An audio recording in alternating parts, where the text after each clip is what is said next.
Sebentar lagi musim akan berganti, anime lama akan berguguran dan pucuk dari anime baru mulai terlihat. Kali ini aku mau membuat list anime baru yang menarik perhatianku di musim depan. Lebih tepatnya di fall atau musim gugur.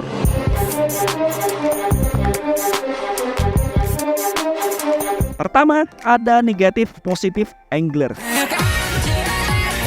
Kalian lagi jenuh karena skripsi nggak selesai-selesai, mau pergi refreshing tapi nggak bisa jauh-jauh? Anime ini bisa menjadi solusi bagi kalian. Menceritakan Tsunehiro Sasaki, seorang mahasiswa yang terlilit hutang, dan lebih parah lagi, dia divonis oleh dokter kalau hidupnya cuma sisa 2 tahun. Kurang nenes apa coba hidupnya? Dengan segala masalah yang ia tanggung, membuatnya menjalani hari-hari penuh dengan depresi. Sampai suatu hari dia dikejar-kejar oleh penagih hutang hingga Sasaki terjatuh ke laut. Kejadian inilah yang menjadi titik balik kehidupan Sasaki. Sasaki diselamatkan oleh gadis bernama Hana ketika dia sedang memancing bersama teman-temannya. Nah, setelah kejadian tersebut, Sasaki diajak memancing oleh Hana. Sasaki menemukan kebahagiaan dari kegiatan barunya. Dia mulai bertemu dengan para penggemar mancing lainnya dan mulai bersahabat dengan mereka. Kehidupan Sasaki perlahan mulai membaik. Sasaki juga mendapat pekerjaan di Toserba, toko yang sama tempat Hana bekerja. Dan yang paling penting, Sasaki jadi ketagihan mancing. Jadi kalian tidak perlu lagi keluar rumah untuk memuaskan hasrat akan memancing. Kalian bisa nonton anime ini dan yang lebih penting lagi, kalian bisa nonton sambil ngerjain skripsi. Nah, yaru ka? Kedua, dan. Kalian percaya alien atau UFO tapi tidak percaya dengan hal-hal gaib seperti hantu? Atau sebaliknya, kalian percaya hal-hal gaib namun tidak percaya dengan UFO dan alien? Itulah premis singkat dari anime ini.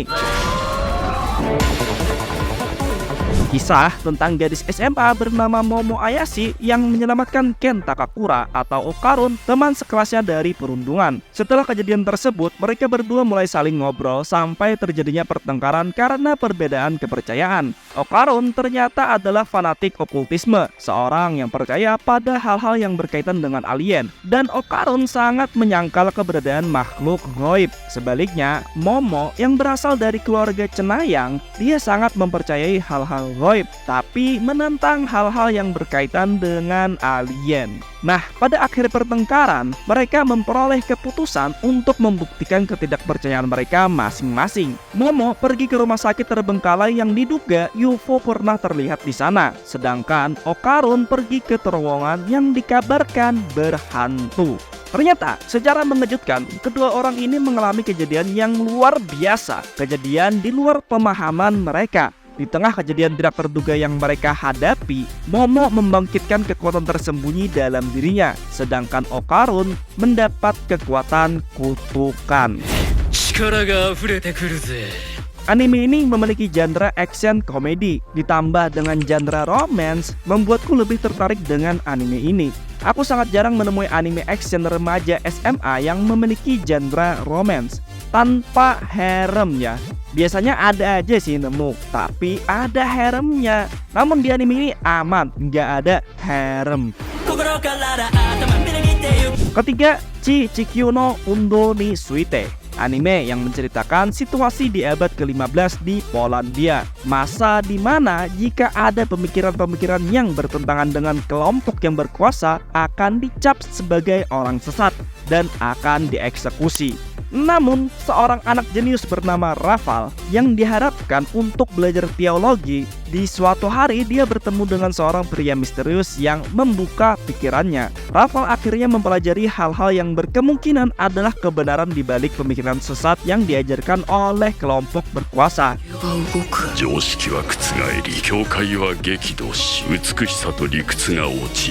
Aku tertarik bagaimana anime ini nantinya menceritakan dan menggambarkan abad ke-15, yang dimana di abad tersebut pemikiran bahwa bumi adalah pusat tata surya masih diterapkan, dan mereka yang memiliki pemikiran berbeda akan dianggap sesat. Natsume. Natsume-kun. Natsume sama. Natsume-kun. Keempat, Natsumi Yojincho Shichi. Setelah sekian lama, season baru dari Natsumi Yojincho akhirnya rilis. Adaptasi terakhirnya itu movie di tahun 2018. Jadi setelah 4 tahun akhirnya lanjut lagi. Bagi kalian yang belum tahu, anime ini menceritakan seorang remaja bernama Natsume Takahashi, anak yang dijauhi oleh orang-orang karena memiliki kemampuan aneh, kemampuan untuk melihat yokai. Natsume Takahashi sering berpindah-pindah tempat tinggal. Dia dijauhi, terisolasi, dan bahkan dianggap anak pembawa sial. Namun, pada suatu hari, Natsume Takahashi tidak sengaja menghancurkan segel, sehingga membebaskan yokai tingkat tinggi. Yokai ini mengidentifikasi Takahashi sebagai Natsume Reiko, yang bukan lain adalah nama dari neneknya Natsume Takahashi. Natsume Reiko adalah gadis yang terkenal di dunia yokai. Namun, sama seperti Natsume Takahashi, Natsume Reiko juga dijauhi oleh manusia karena kemampuan anehnya. Reiko juga terkenal karena memiliki Yujincho atau buku persahabatan, buku yang berisi nama-nama yokai yang telah ia kalahkan. Buku ini bukanlah sembarang buku yang cuma berisikan nama-nama yokai. Buku ini dapat memanggil dan mengendalikan yokai yang namanya tertulis di dalam buku. Berkat berbagai kejadian yang dia alami, Natsume Takahashi perlahan mulai akrab dengan para yokai. Hubungannya dengan manusia juga mengalami perubahan. Aku suka anime ini karena menghadirkan rasa pertemanan yang menghangatkan hati, ditambah dengan latar tempatnya di pedesaan, membuat suasananya menjadi tenang dan sejuk.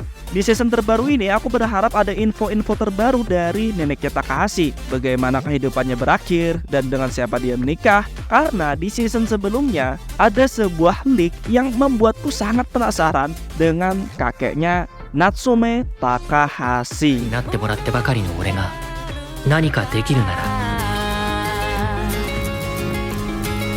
Kelima, Trillion Games. Mungkin ada dari kalian yang sekarang masih mengejar atau punya impian jadi milioner, bilioner, atau triliuner. Anime ini mungkin bisa menjadi motivasi bagi kalian. Menceritakan Haru dan Gaku yang dulunya adalah teman masa sekolah, mencoba melakukan apapun untuk mencapai kesuksesan. Dan kesuksesan yang mereka maksud adalah menghasilkan trillions dollars.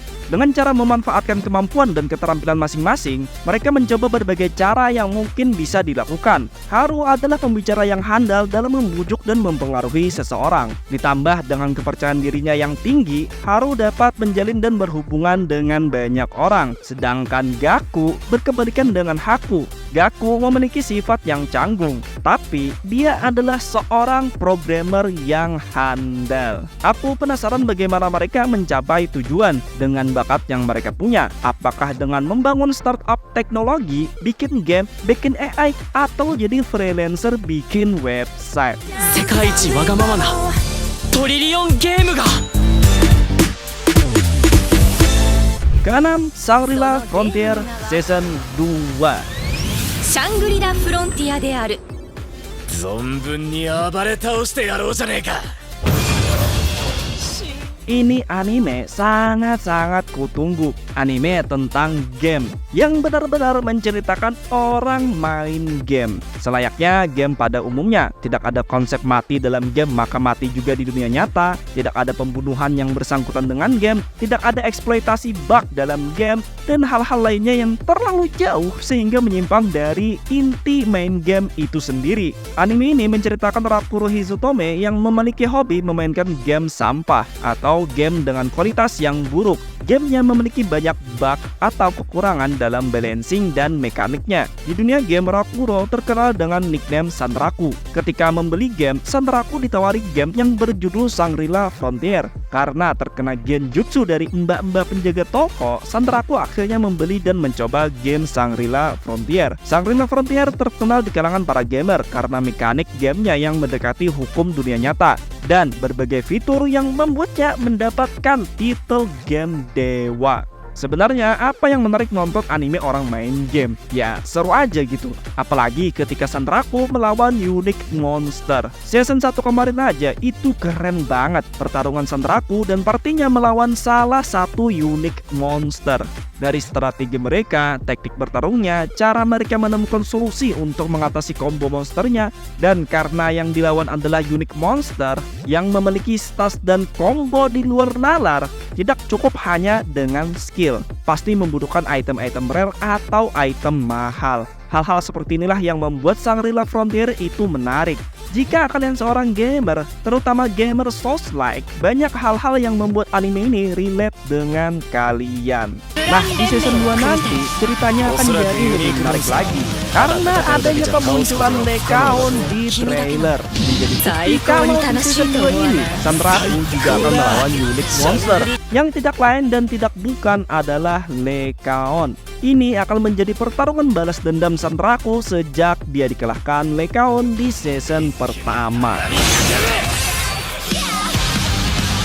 Shangri-La Frontier Second Season. Terakhir, list honorable mention anime baru di musim depan. Re:Zero Season 3 dan Machi Season 5. エスティア・ファミリアは僕が守る。 Bleach Thousand Year Blood War The Conflict. 希望に満たされれば他の何者かが絶望する。 Oke kawan, sampai di sini aja list anime yang menarik perhatianku nanti di musim depan, tepatnya di fall atau musim gugur. Menurut kalian sendiri, di musim depan anime baru apa yang menarik perhatian kalian? Tulis di kolom komentar.